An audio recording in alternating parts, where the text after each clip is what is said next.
Selamat pagi Ibu, apa kabar? Mohon maaf ya Bu, saya mengganggu waktu Ibu bekerja hari ini. Jadi hari ini Ibu saya dapat tugas dari program Mutiara untuk mewawancara Ibu sebagai pimpinan sekolah saya terkait bagaimana Ibu sebagai pimpinan selama ini mengambil keputusan di sekolah. Mungkin ada beberapa pertanyaan Ibu yang akan saya tanyakan dengan Ibu hati-hati. Saya mohon Ibu bisa berbagi pengalaman dengan kami dan tidak ada maksud apapun dalam proses wawancara ini. Ini hanya salah satu syarat untuk tugas kami bagaimana seorang pemimpin mengambil keputusan yang tepat di sekolah. Itu ya Bu Hatinya ya. Bismillah. Iya, mudah-mudahan pas jawabannya bisa bermanfaat. Amin. Ya. Baik Ibu, mungkin dimulai dari ini ya Bu ya. Selama ini Ibu, bagaimana Ibu selama menjadi seorang pemimpin bisa mengidentifikasi kasus-kasus yang merupakan dilema etika atau bukan?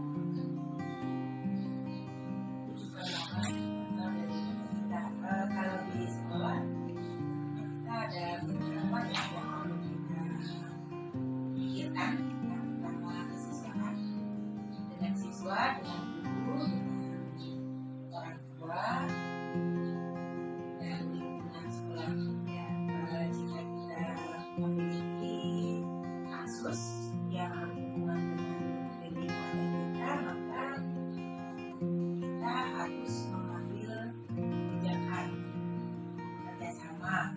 Kalau misalnya siswa, ya kita kerjasama dengan kelasnya, bimbingan konselingnya, panggil orang tuanya untuk membuat jadwal untuk menentukan permasalahan supaya selesai.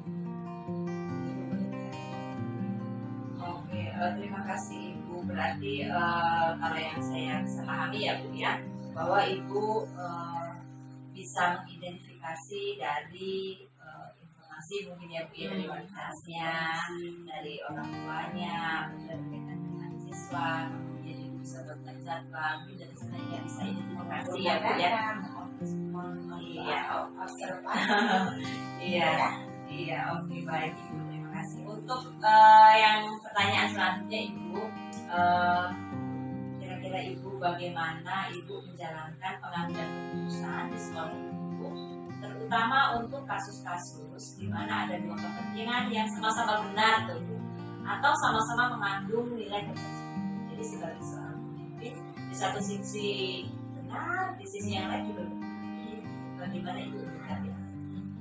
Ya, ini terjadi pada guru dan siswa ya, dicontohkan ya Bu Eka. Siswanya rajin, gurunya tidak rajin. Itu kira-kira ya. Jadi memang kalau di kesiswaan, kalau siswa itu kan ada tampilan terkait dengan tingkah kelas guru yang bersangkutan. Tapi kalau guru itu juga ada SP ya, ada surat panggilan, tingkatan kepala sekolah, nanti kemudian akan koordinasi seperti tidak ya. Nah kalau memang ini belum bisa diperbaiki, ya kita mengadakan pembinaan itu diawali dari yang mungkin harus duduk bersama, pastinya duduk bersama, memilih yang terbaik, karena supaya semua menjadi baik, pembelajarannya baik, guru menjadi baik, siswa menjadi baik. Jadi Ibu ada kasus yang sama-sama mengandung kebenaran dan sama-sama mengandung kewajiban, mungkin Ibu akan duduk bersama ya Bu ya, tentunya untuk memilih ya, memilih keputusan terbaik begitu ya berarti ya. Kemudian Ibu, bagaimana langkah-langkah atau prosedur yang bisa Ibu lakukan selama bisa Langkahnya memperbanyak ngobrol ya, yang memperbanyak ngobrol, sharing tentang guru yang tidak disiplin itu kendalanya apa kan? Terus ada siswa yang jenuh dengan satu guru, kendalanya apa? Nah, kalau pertanyaannya langkah-langkah atau prosedur, ya tentunya kita harus mempunyai data yang akurat, kemudian data yang akan ditindaklanjuti, bagaimana dengan situasi yang bisa saling mengenakan, ya, tidak saling berkasih. Yang pasti memperbaiki langkah untuk mencapai kebaikan. Jadi ibu Pembelajaran lebih disiplin lagi, Iya. gitu ya. ya, jadi langkah-langkahnya pasti ibu yang pertama berangkat dari data yang nanti Iya, ada Bu, ya. iya benar. Kemudian bisa ditindaklanjuti dengan bisa sharing dengan guru terkait permasalahan yang harus ya, jadi sehingga ibu bisa memutuskan keputusan yang bermanfaat. Iya ya, Bu, ya. Kemudian ibu hal apa saja yang selama ini ibu anggap paling efektif gitu, dalam ibu mengambil keputusan ketika ada krisis itu. Jadi menurut ibu yang paling efektif hal apa ketika ibu berhadapan dengan harus mengambil keputusan Harus ketika mengambil ada kasus keputusan, ketika kaitan harus dengan dilema gitu ya. Lalu dengan hati ya, Iya. ini tersinggung apa enggak ya Bu Ega gitu ya.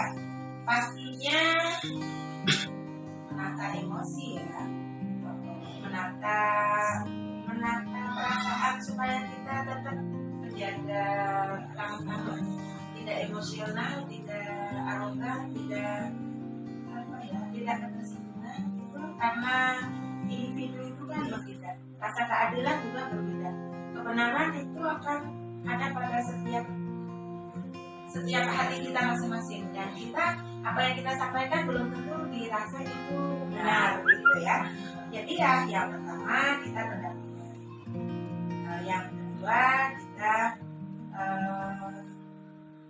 pemanggilan pastinya untuk mencocokkan apa sih, terus pembinaan itu ditindaklanjuti dan itu terus menerus, nggak bisa disingkat supaya kita mendapatkan yang lebih efisien seperti keinginan kita berdua. Jadi untuk hal yang dianggap paling efektif itu pastinya harus melalui pendampingan, kemudian itu melakukan pemanggilan, kemudian pembinaan, ya Bu ya. Artinya Yang pertama ya dengan terlebih dahulu menata emosi dan perasaan yang saya dapat pahami ya. tujuannya ya supaya disiplin kembali. Kemudian ibu hal apa nih yang selama ini merupakan tantangan dalam pengambilan keputusan pada kasus ini? Ya, yang menurut ibu ini tantangan loh buat saya sebagai Kalau tantangan itu menurut saya satu perjuangan itu harus optimis kan. Seperti saya mendampingi Bu Eka nya sudah bekerja keras ya, gitu. Artinya guru penggerak ini benar-benar butuh support, doa, dana barangkali ya, waktu dan lain sebagainya.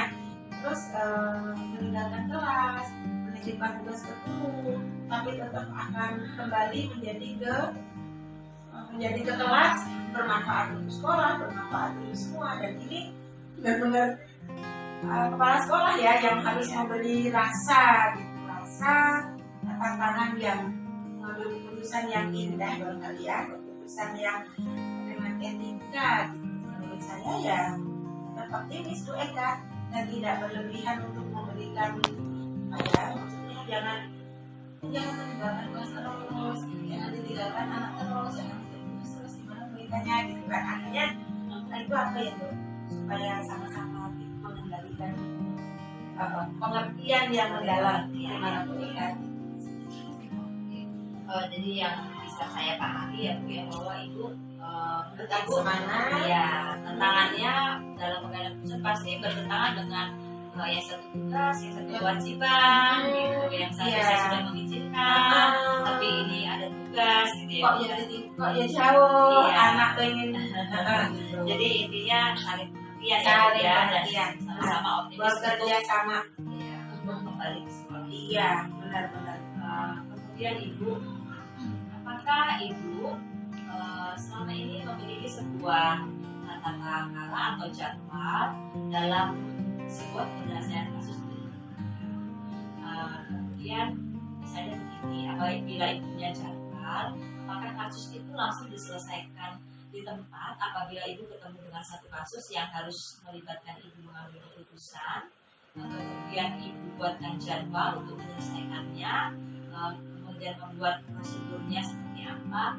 Kira-kira selama ini bagaimana yang sudah pernah ibu lakukan? Ketika ibu misalnya punya satu kasus yang berkaitan dengan dilema etika dan peran ibu sebagai pemimpin harus membuat suatu keputusan, apakah saat itu juga ibu langsung memberikan keputusan atau melalui pembuatan jadwal terlebih dahulu misalnya, atau melalui prosedur. Kalau kasus itu yang ada di lapangan di sekolah tentunya ada 3 hal ya. Ada kasus yang ringan, ada kasus sedang, dan ada kasus berat.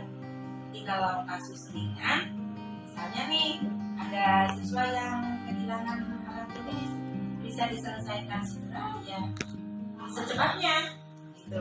Tapi kalau memang ini sedang tapi bisa berkelanjutan, mesti kita belajar. Kalau berat artinya kita harus mengumpulkan data.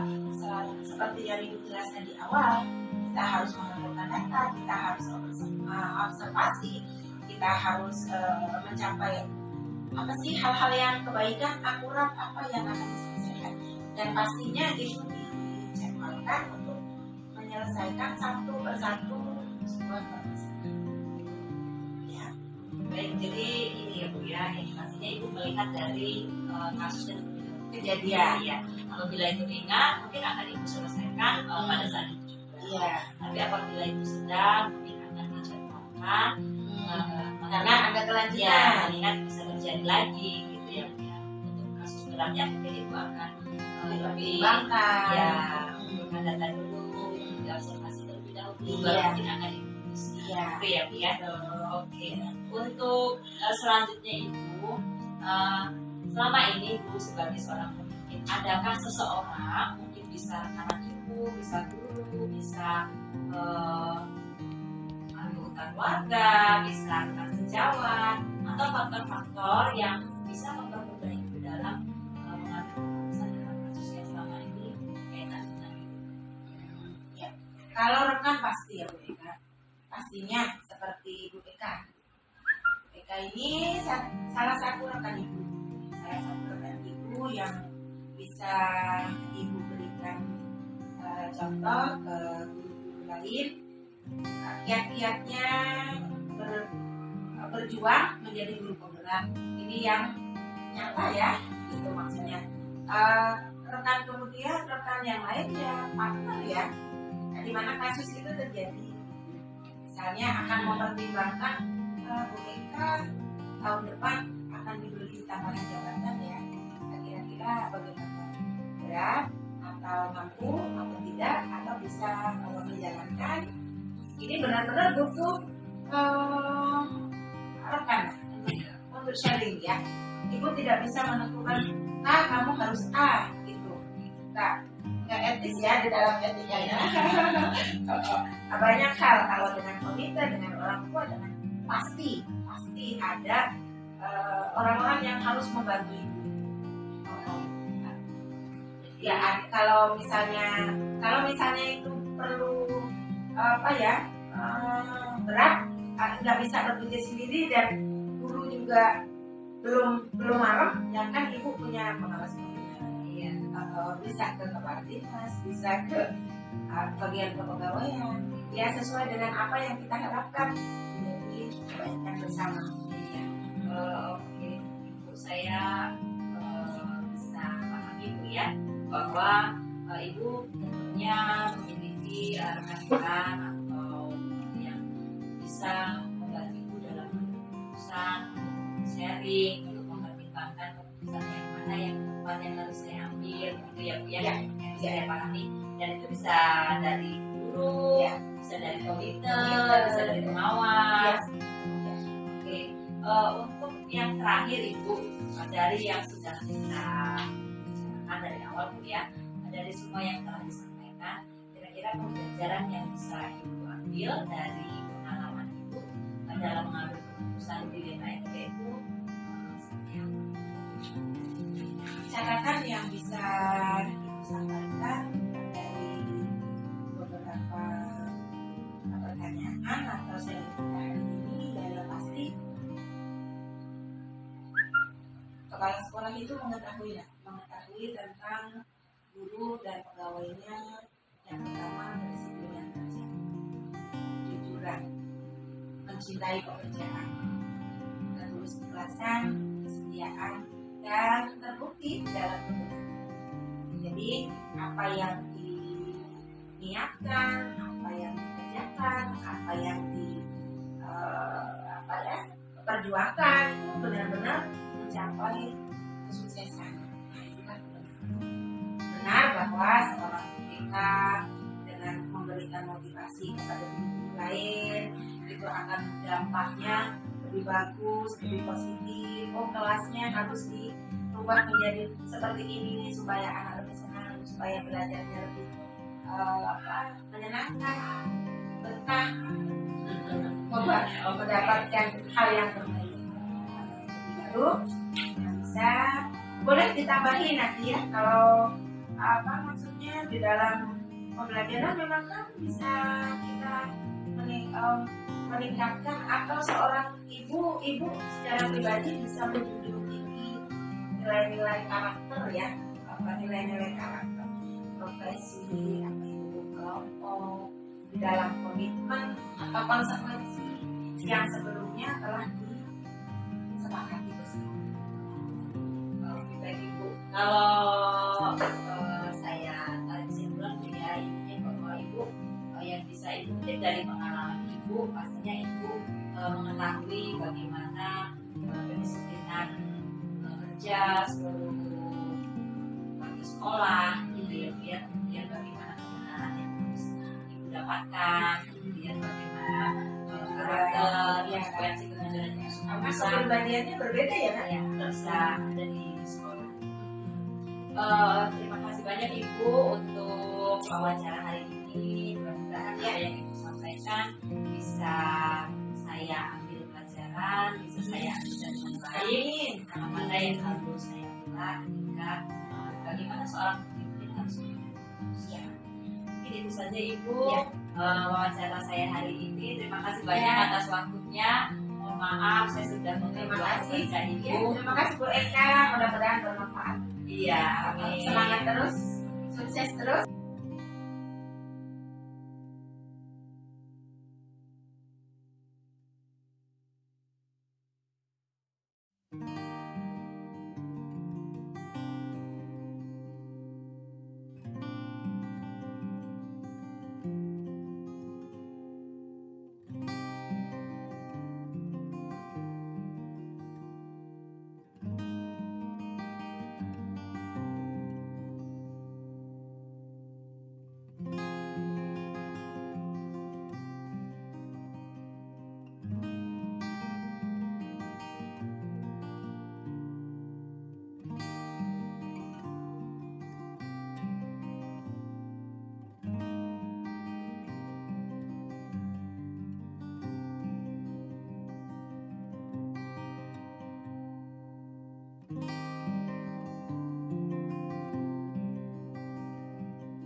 Baik, selamat siang Ibu Maya, apa kabar? Selamat siang, Ibu Ika. Kabar baik, Alhamdulillah. Gimana kabarnya Bu Ika? Baik juga. Sehat Ibu, baik. Mohon maaf Bu Maya, saya ganggu waktu kerjanya. Ada hal yang ingin saya wawancara kepada Ibu Maya sebagai salah satu tugas saya di program Guru Penggerak Angkatan 6 Kabupaten Lampung Selatan. Jadi Bu, saya akan menanyakan beberapa pertanyaan terkait peran Ibu sebagai pimpinan. Bagaimana cara Ibu mengambil keputusan di lembaga yang Ibu pimpin. Begitu ya Bu, kurang lebih. Oke, siap. Oke Bu Maya, mungkin kita bisa mulai ya dari pertanyaan pertama. Oke.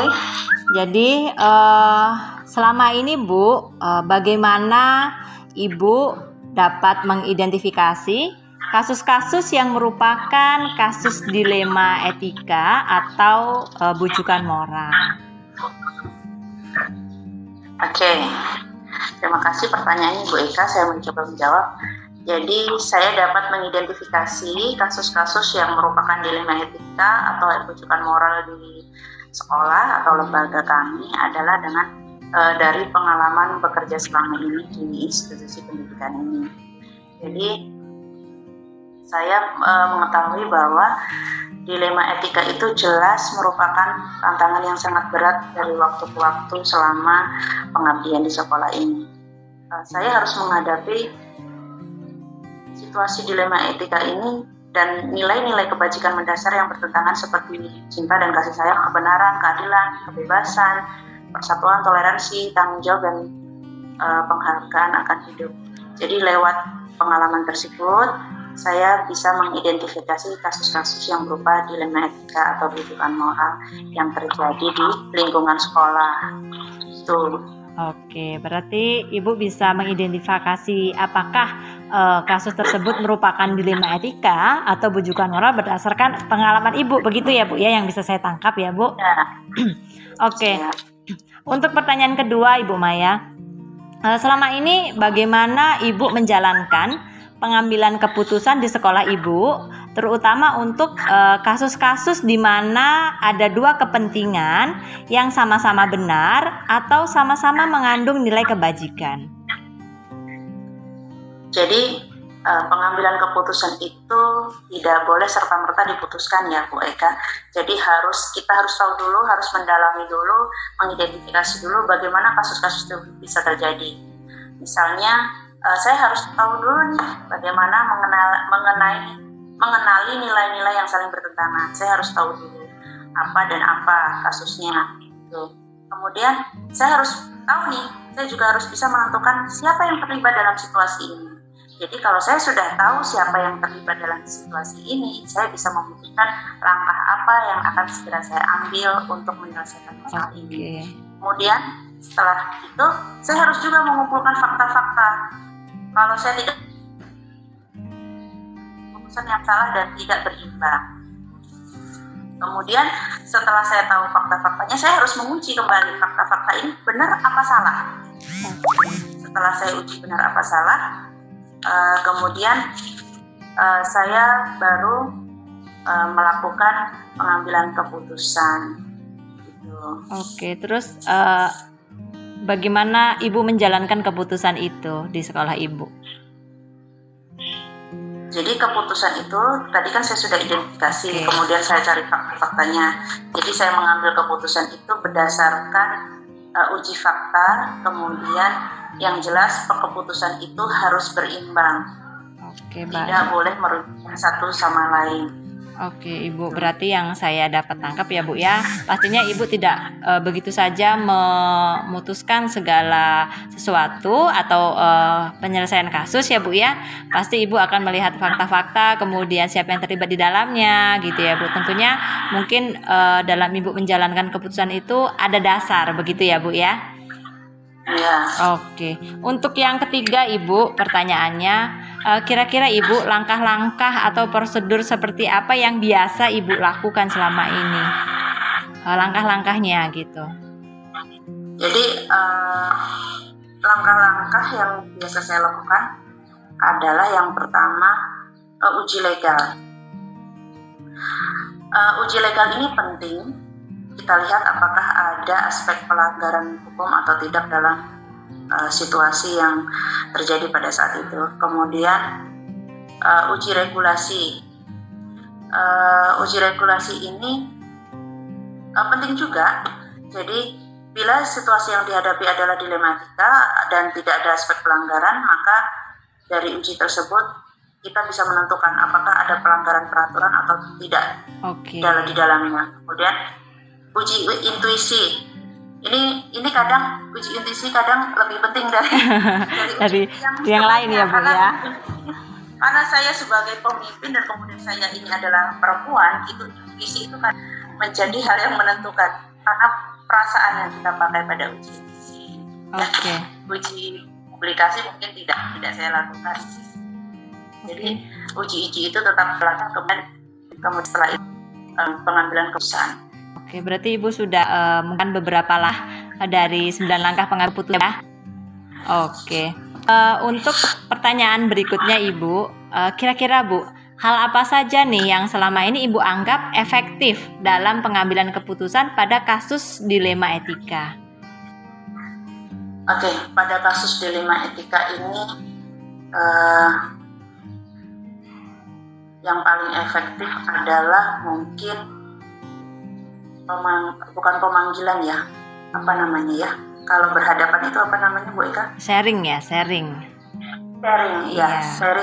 kepada pihak-pihak yang berkaitan dengan kasus tersebut. Misalnya saya ajak dulu berkomunikasi, kemudian saya temukan, saya identifikasi apa latar belakang dari permasalahan ini semua. Kemudian setelah itu saya minta juga apa sih yang terjadi dalam diri orang yang berkaitan itu. Kemudian kita sharing, kita mencari solusi yang terbaik agar kedepannya menjadi lebih baik. Berarti Ibu tentunya yang dianggap paling efektif itu dengan sharing ya Bu ya, artinya untuk mengetahui bagaimana kasus tersebut bisa terjadi, apa yang melatar belakangi, kemudian keputusan apa yang terbaik yang bisa diambil, begitu ya Bu ya, yang saya tangkap ya Bu. Tetapi ini Bu Eka, ketika sudah sharing itu kita sudah menemukan solusi dalam sharing itu, kemudian dalam hal kemudian selanjutnya lagi di suatu saat itu di lain waktu itu terjadi lagi, maka mungkin yang perlu saya ambil adalah tindakan tegas.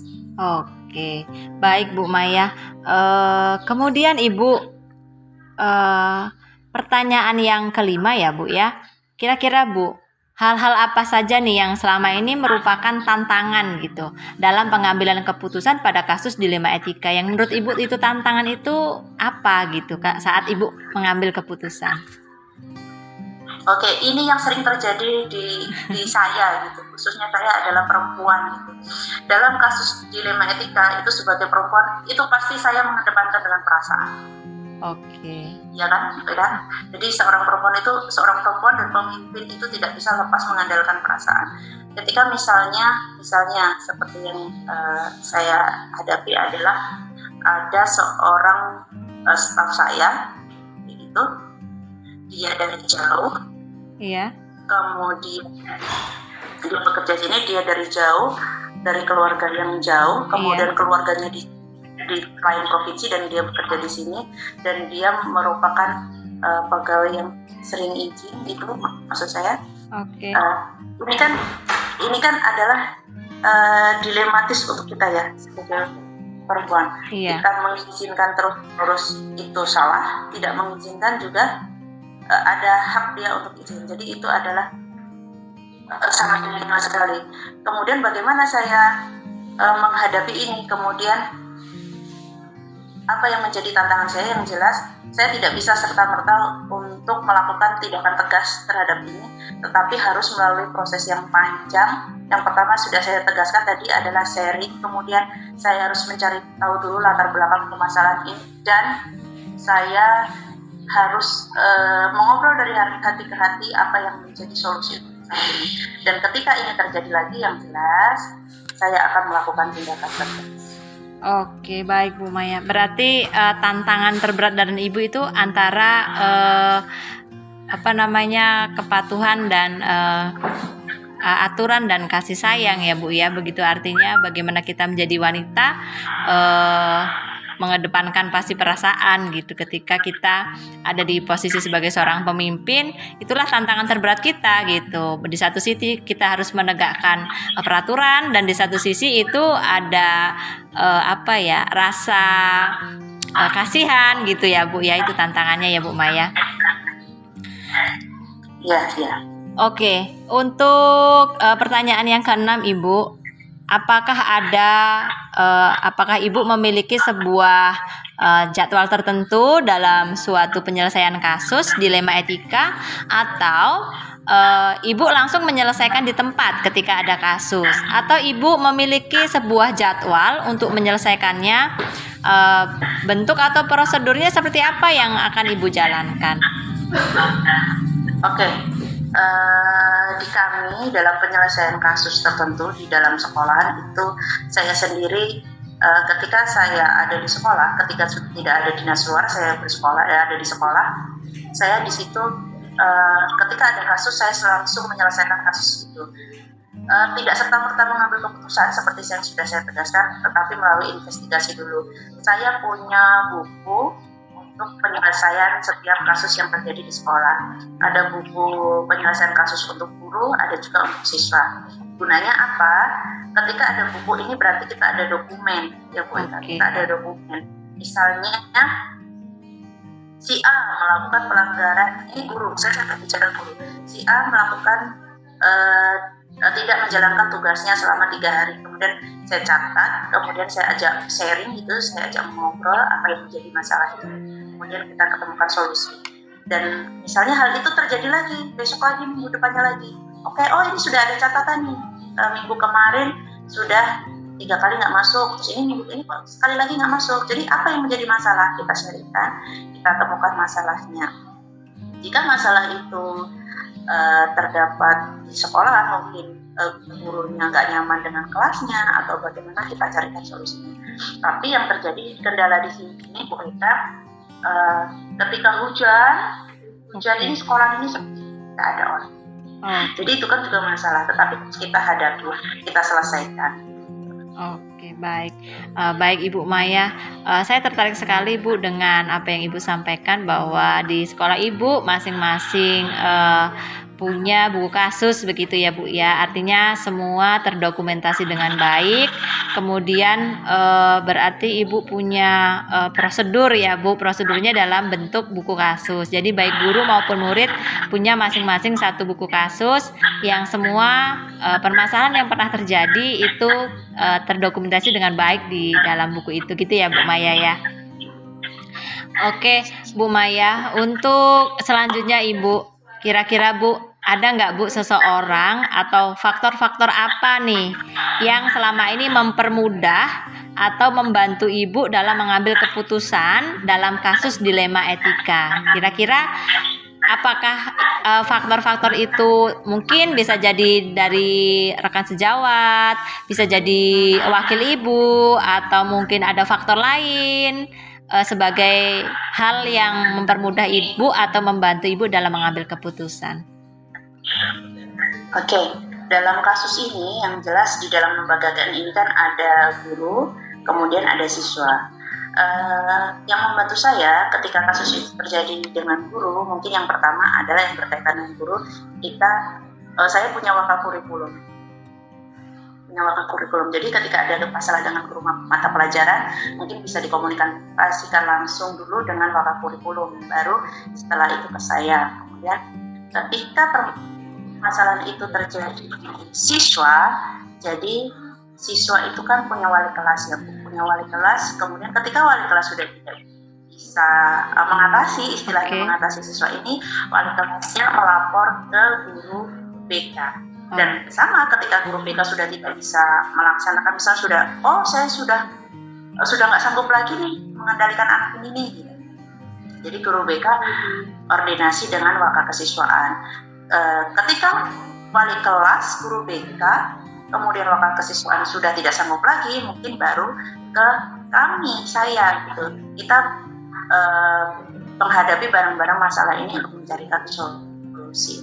Karena sekolah di pelosok seperti ini Bu Eka itu masalahnya banyak sekali, Iya, Bu. banyak sekali masalahnya, masalahnya kompleks, dan itu nggak berhenti masalahnya.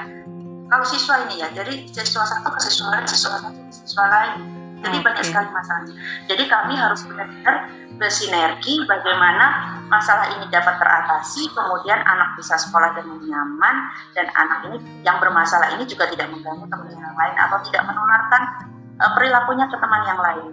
Oke Bu Maya, baik sekali Ibu bahwa Ibu berarti orang-orang yang ada di dalam sekolah itu sesuai dengan tugasnya masing-masing ya Bu ya. Itulah yang mempermudah Ibu untuk mengambil suatu keputusan, begitu ya Bu Maya ya, yang bisa saya simpulkan. Oke Bu Maya, pertanyaan terakhir Ibu, kira-kira dari semua yang sudah Ibu sampaikan, pembelajaran apa yang bisa Ibu petik dari pengalaman Ibu saat mengambil keputusan dilema etika? Oke, yang jelas banyak sekali pembelajaran yang saya petik dari pengambilan keputusan dilema etika. Jadi saya jadi tahu, jadi paham bahwa pengambilan keputusan itu tidak boleh nih saya sendiri yang tiba-tiba memutuskan, tetapi saya harus melihat aspek-aspek di sebelahnya mengapa permasalahan itu bisa terjadi. Saya akan menjadi otoriter ketika saya tiba-tiba mengambil keputusan, oh begini, berarti saya adalah pemimpin yang tidak baik. Jadi saya harus belajar bagaimana menjadi pemimpin yang baik, walaupun jauh nih ke arah pemimpin yang baik. Jadi bagaimana caranya saya menjadi pemimpin yang bisa mendengarkan orang lain. Contohnya dari tadi wakil saya, kemudian dari rekan guru yang lain. Dari itu pun saya belajar nggak hanya dari guru, dari teknik, kemudian dari yang ada di lingkungan sekolah ini. Saya juga belajar di situ untuk pengambilan keputusan. Oke Ibu Maya, berarti Ibu intinya bahwa pengambilan keputusan itu harus melalui banyak hal ya Bu. Contohnya Ibu tidak bisa memutuskan sendiri, tetapi harus melibatkan semua yang ada di lingkungan sekolah sesuai dengan tupoksinya masing-masing. Kemudian harus melihat juga bagaimana aspek-aspeknya itu ya Bu ya, kurang lebih hal yang bisa Ibu ambil ya Bu ya, bahwa menjadi pemimpin yang baik itu yang pertama tidak boleh otoriter, harus bisa mendengar, begitu ya Bu Maya ya. Oke, baik Ibu Maya, terima kasih banyak. Tidak terasa ya Bu ya bahwa wawancara kita hari ini ternyata menjadi seorang pemimpin itu benar-benar harus bisa menjadi teladan, harus bisa melihat situasi, harus bisa mendengar, begitu ya Bu Maya yang bisa saya simpulkan ya Bu Maya. Oke Bu Maya, terima kasih banyak. Mudah-mudahan wawancara kita hari ini bermanfaat buat saya dan buat Ibu tentunya dalam Ibu memimpin, bagaimana bisa mengambil keputusan dengan baik supaya keputusan yang diambil itu selalu keputusan yang mengedepankan orientasinya adalah kepentingan murid, begitu ya Bu Maya ya. Terima kasih banyak Ibu atas waktunya. Mohon maaf saya mengganggu. Selamat siang Bu Maya. Mungkin lain waktu kita bisa berbincang-bincang lagi ya Bu. Oke, terima kasih Bu Eka. Mudah-mudahan bermanfaat. Mudah-mudahan saya berikan hasil